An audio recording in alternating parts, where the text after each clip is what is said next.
اللہ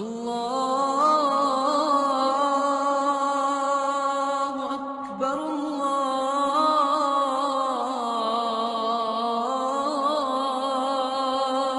اکبر۔ خامند اور بیوی کے رشتے کو بعض بیویاں ایسی نادان ہوتی ہیں کہ اولاد کی محبت میں خامند کو ڈیگریڈ کرتی ہیں، بعض خامد ایسے نادان ہوتے ہیں اپنے ماں باپ کے احترام میں بیوی کو ذلیل کرتے ہیں، اپنے بہن بھائیوں کی سن سن کر اپنی بیوی کو مارتے پیٹتے ذلیل کرتے ہیں۔ یہ ہر گھر کی کہانی ہے، ان دونوں سے میرے اللہ نے روکا ہے۔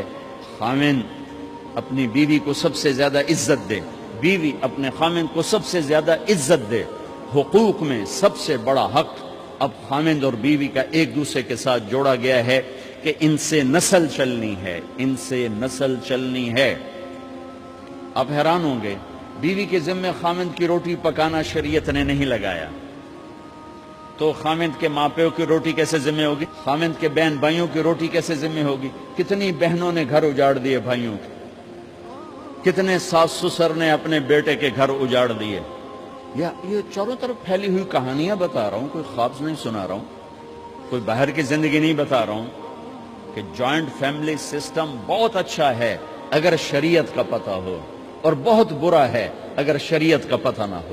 چڑا چڑی بھی اکٹھے ہوتے ہیں تو گھونسلہ الگ بناتے ہیں کہ ساس سورا کے دائیں سرتے نہ آ پاوے۔ شریعت نے یہ عورت آنے والی لڑکی کا حق رکھا ہے کہ اگر خامند کے پاس طاقت ہے تو اس کو الگ گھر دے، اگر وہ ڈیمانڈ کرے کہ آپ مجھے الگ گھر لے کر دیں تو یہ ماں باپ کی نافرمانی نہیں، یہ حق تلفی نہیں، اس آنے والی کا حق ہے کہ اس نے تیری نسل کو سنبھالنا ہے۔ اگر یہ ساس کے بھی سنیں، سسر کے بھی سنیں، نندوں کے بھی سنیں، دیور کے بھی سنیں، پھر تیری بھی سنیں، تو یہ تو پاگل ہے، یہ بچے کہاں سے پالے گی؟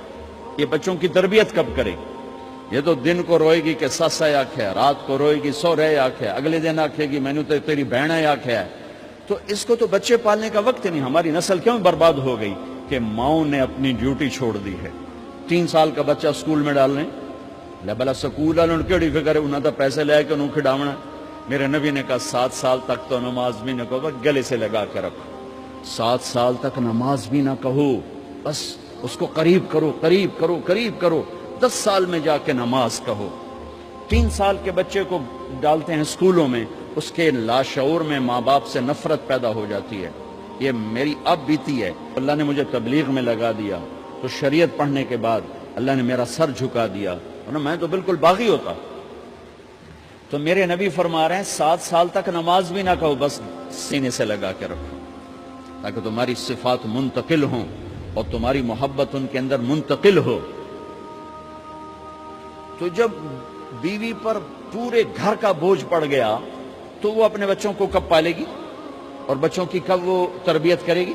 وہ تو صبح سے شام تک چولہے پر تھک چکی ہے، اور اوپر سے جو تانے ہیں وہ الگ ہیں، جلی کٹی، کبھی ساس کہہ رہی، کبھی سسر کہہ رہا، کبھی بہنیں، کبھی دیور، تو وہ تو بالکل بیچاری پاگل ہو جاتی ہے۔ کہیں اس کا الٹ بھی ہوتا ہے، آنے والی ایسی آتی ہے کہ پورے گھر کو تباہ کر کے ماں باپ کو بھی دھکا دلا کے اپنے خامند کو لے کے نکل جاتی، ایسا بھی ہے لیکن یہ بہت کم ہے۔ ابتدائی رشتہ خامند اور بیوی ہے، خامند اور بیوی یہ ابتدائی رشتہ ہے۔ اللہ نے آدم کو بنایا اور حوا کو ساتھ بیوی بنایا، اولاد بعد میں دی۔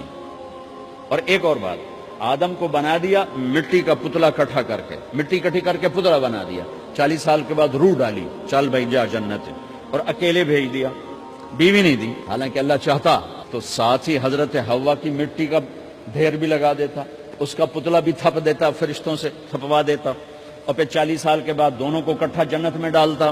بہت سارے پیغام، اس میں بہت سارے پیغام، تاخیر ساتھ نہیں بنایا، دیر سے بھیجا، انتظار قدر کو بڑھانے کے لیے کہ عورت کی قدر کرنا، کمزور ذات ہے، کمزور مخلوق ہے، قدر کرنا۔ دوسرا، پہلے دن پتلا نہیں بنایا کہ ننگا پڑا ہو، عورت کا پتلا ننگا ہو، مٹی کا ہو، پتھر کا ہو، تو اس میں کیا کشش؟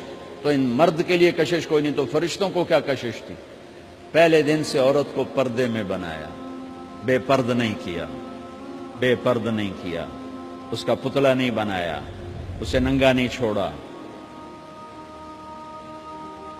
اس کو پہلے دن سے کورڈ، اور کیسے بنایا؟ فرشتوں کی آنکھوں پہ پردہ اور آدم کو سلا دیا۔ آدم علیہ السلام سوئے ہوئے ہیں، فرشتوں کی آنکھوں کے سامنے پردہ ڈال دیا گیا۔ جب آدم اٹھے ہیں، اور ایک اور بات، جنت میں رہ کر بھی آدم علیہ السلام کا دل نہیں لگتا تھا، اداس اداس رہتے تھے۔ اماں آئی تو بابے دا دل لگا، تو اداس رہتے تھے جنت میں۔ جب آنکھ کھلی تو اپنے لیفٹ سائیڈ پہ ایک خاتون، سر سے لے کر پاؤں تک لباس میں۔ آپ نے سنا ہے نا، یوسف علیہ السلام دنیا میں سب سے خوبصورت ہستی پیدا کیے گئے۔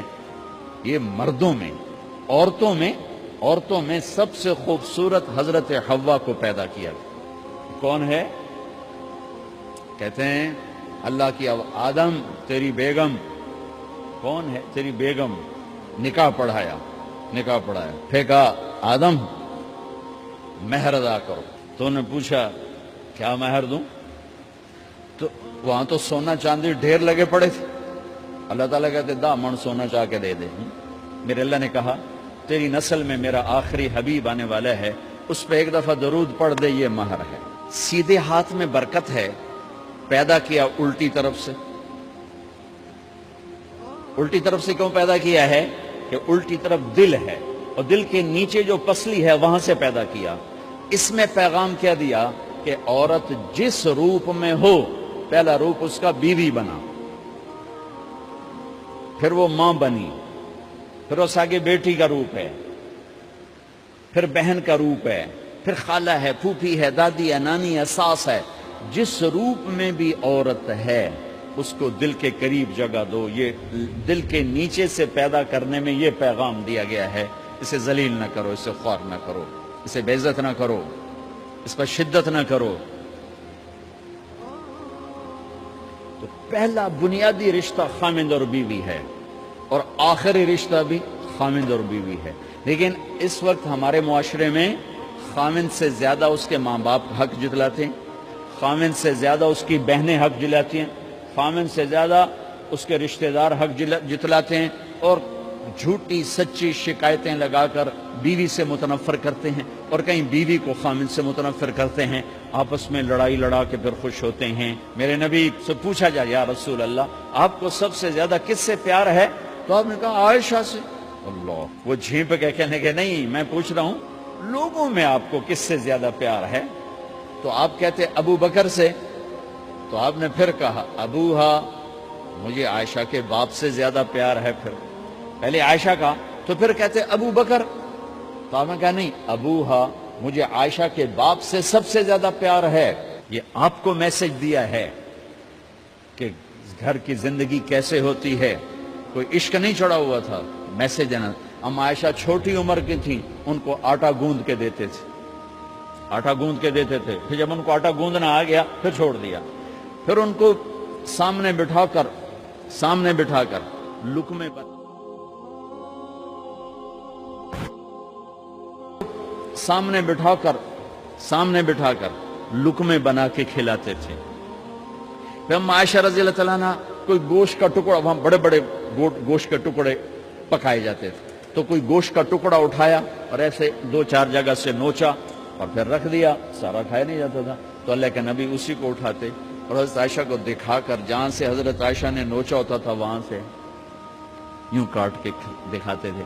پھر حضرت عائشہ رضی اللہ تعالیٰ نے گلاس اٹھایا پانی پینے کے لیے، جہاں ہونٹ لگائے تو پہ گلاس رکھ دیا، بڑے بڑے گلاس ہوتے تھے، تو حضرت ہمارے نبی اٹھاتے تھے، جہاں عائشہ کے ہونٹ لگے ہوتے تھے وہاں ہونٹ لگا کے پانی پیتے تھے۔ یہ آپ کو سکھانے کے لیے ہے، اپنے گھر والوں کے ساتھ بیٹھ کے کھانا کھاتے۔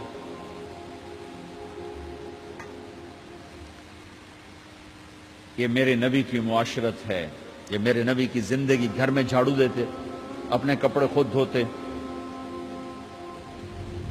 کوئی چیزیں بکھری پڑی ہوتی تو بیوی کو نہیں ڈانٹتے، خود اٹھ کے سیٹ کر کے رکھ دیتے، گھر والوں کے ساتھ مل کر برتن دھوتے، صفائی کرتے، گھر والوں کے ساتھ مل کر۔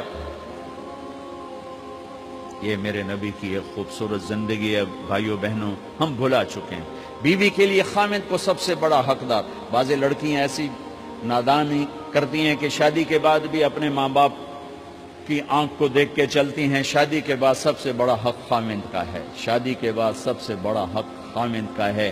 ماں باپ پیچھے چلے جاتے ہیں, بہن بھائی پیچھے چلے جاتے ہیں, لیکن یہ نادانیاں بھی دیکھنے کو ملتی ہیں کہ شادی کے بعد بھی ماں باپ اپنی بچی کو اپنے قابو میں رکھنے کی ترتیبیں سوچتے ہیں تو وہ بھی اپنی بچی کا گھر برباد کر دیتے ہیں. میرے نبی سے پوچھا گیا یا رسول اللہ عورت پر سب سے زیادہ کس کا حق ہے؟ تو آپ نے فرمایا اس کے خامند. ایک خاتون ہے, یا رسول اللہ میری شادی ہو رہی ہے تو میرے اوپر میرے خامند کا کیا حق ہے؟ تو آپ نے ارشاد فرمایا تیرے خامند کے جسم پر زخم ہو, زخموں میں پیپ پڑ جائے اور تو اپنی زبان سے چاٹ کے زخم صاف کرے تو تو نے اپنے خامند کا حق ادا نہیں کیا.